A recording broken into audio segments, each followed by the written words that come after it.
Raisina dialogue 6th edition నిన్న వర్చువల్గా మొదలైంది.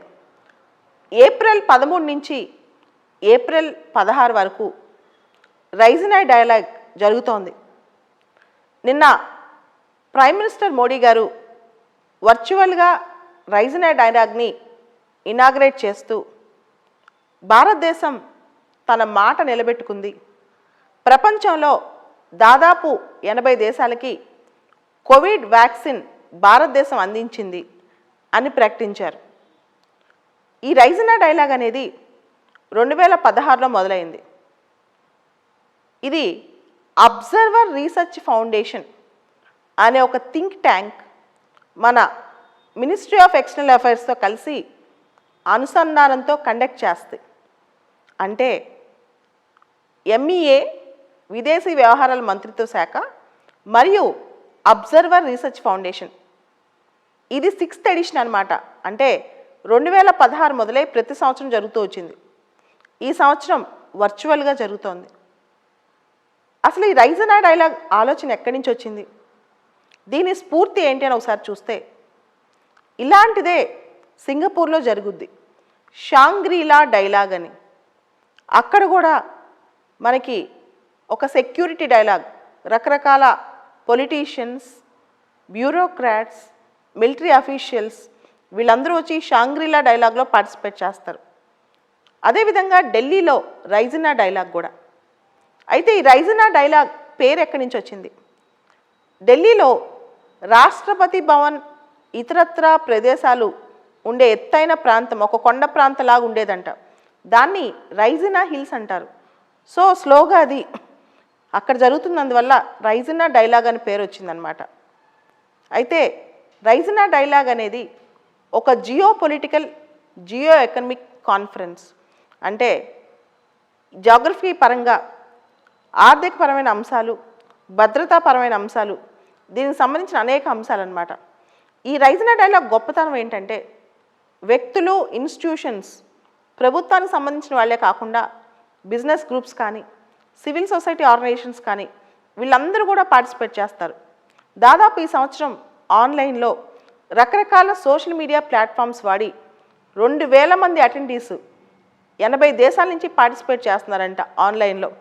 చాలామంది ఎక్కువగా విస్తృతంగా రిజిస్టర్ కూడా చేసుకున్నారు దీనిలో పార్టిసిపేట్ చేయడానికి. 50 సెషన్స్ సపరేట్గా జరుగుతాయంట రకరకాల అంశాల మీద. ఈ సంవత్సరం ఏ అంశాల మీద రైజినా డైలాగ్ ఫోకస్ చేస్తోంది, ఈ పాయింట్ చాలా ఇంపార్టెంట్. అసలు ఈ సంవత్సరం థీమ్ ఏంటో ముందు చూద్దాం. Viral world, outbreaks, outliers and out of control. అంటే ఈ కోవిడ్ ప్రపంచం, ఈ కోవిడ్ అవుట్ బ్రేక్ ఎలా అయింది, ఎంతమంది ఈ కోవిడ్ వల్ల చాలా నష్టపోయారు, ఎలా మనం ఆరోగ్య విషయంలో, ఆర్థిక విషయంలో అవుట్ ఆఫ్ కంట్రోల్ వెళ్తున్నాం అనేది ఈ సంవత్సరం థీమ్ అనమాట. Viral world, outbreaks, outliers and out of control. అదేవిధంగా దీనిలో ఐటమ్స్ ఏంటి, ఈ సంవత్సరం డిస్కస్ చేసే సబ్జెక్ట్స్ ఏంటంటే, first world health organisation multilateralism. ప్రపంచ ఆరోగ్య సంస్థ అన్ని దేశాలకి సమానంగా హెల్ప్ చేస్తుందా, ఏ విధంగా ప్రపంచ ఆరోగ్య సంస్థ పనిచేస్తుంది అనేది.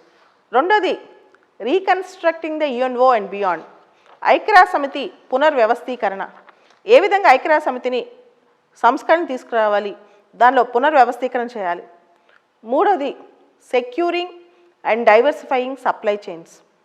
మనందరికీ తెలుసు, కోవిడ్ రాకముందు వరకు కూడా చైనా గ్లోబల్ సప్లై చైన్ వ్యవస్థలో కీలక పాత్ర పోషించేది.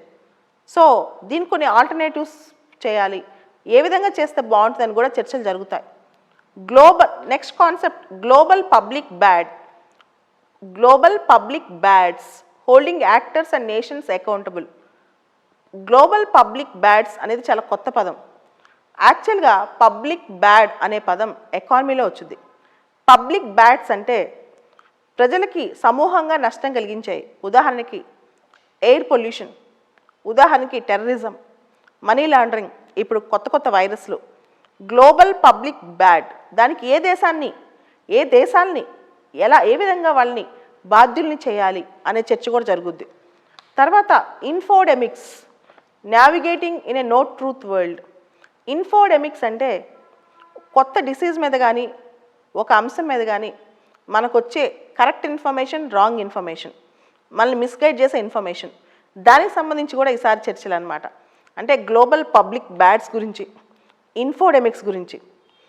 అంటే ఈ సంవత్సరం కోవిడ్ వచ్చిన తర్వాత ప్రపంచంలో కొత్త వరల్డ్ ఆర్డర్ వచ్చింది. దీనిలో కొత్త అంశాలు చర్చలోకి వచ్చాయి.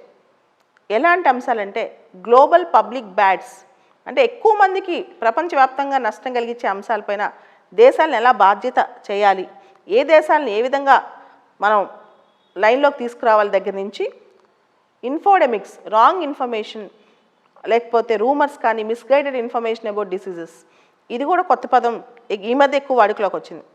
తర్వాత green stimulus, investing in gender growth and development, పర్యావరణానికి సంబంధించి ముఖ్యంగా జెండర్ సెన్సిటివిటీస్, తర్వాత అభివృద్ధి, వీటికి సంబంధించిన చర్చలు కూడా జరుగుతాయి. దాదాపు 50 సెషన్స్లో రకరకాల వ్యక్తులు, ఆర్గనైజేషన్స్ పాల్గొంటున్నారు. ఈ ఫంక్షన్కి నిన్న ఏప్రిల్ 13 నుంచి 16 వరకు జరిగే ఈ మొత్తం రైజినా డైలాగ్లో ఇనాగరల్ సెషన్కి చీఫ్ గెస్ట్లు డెన్మార్క్ ప్రధానమంత్రి, రువాండా ప్రెసిడెంట్. దీంతో పాటు తర్వాత సెషన్స్లో ఆస్ట్రేలియన్ ప్రధానమంత్రి Scott Morrison, European council president Charles Mitchell, వీళ్ళు కూడా పాల్గొంటారు. ఈ రైజినా డైలాగ్ అనేది ఒక కొత్త రకమైన కాన్ఫరెన్స్ అన్నమాట.